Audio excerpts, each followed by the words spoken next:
Hai teman-teman, kalian pernah nggak sih mikir kenapa ya kita itu bebas banget di media sosial? Entah itu akses suatu link, nonton video, streaming YouTube, atau lain sebagainya.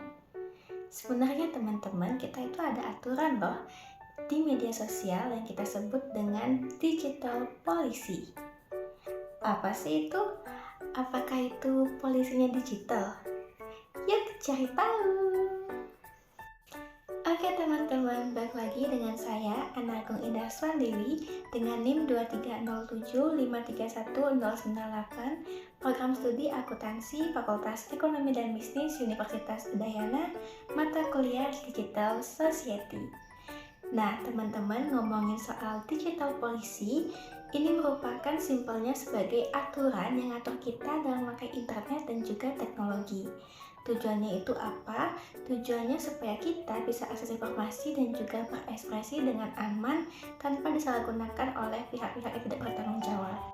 Nah, prinsip dalam digital policy ini tuh ada yang namanya free and open internet.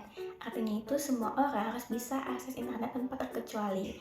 Terus yang ketiga itu ada yang namanya net neutrality, yaitu aturan yang mengharuskan provider itu nggak boleh pilih-pilih kasih terhadap suatu website.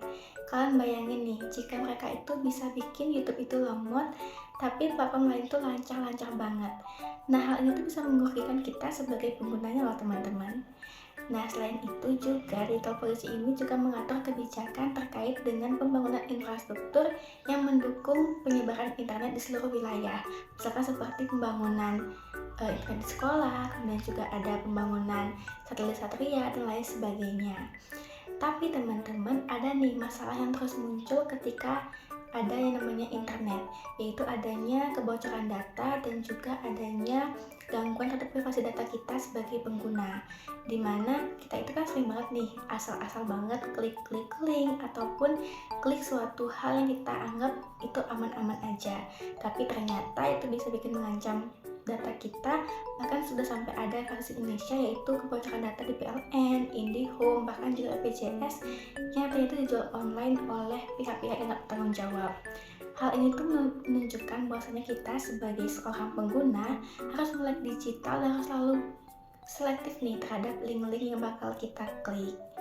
Jadi teman-teman, singkatnya digital policy itu kayak pagar yang kelihatan, tapi selalu ada untuk mastiin kita aman pakai internet. Kita mungkin nggak bisa lihat aturannya, tapi kita selalu merasakan manfaatnya setiap hari. Sekian dulu dari saya, terima kasih dan bye-bye!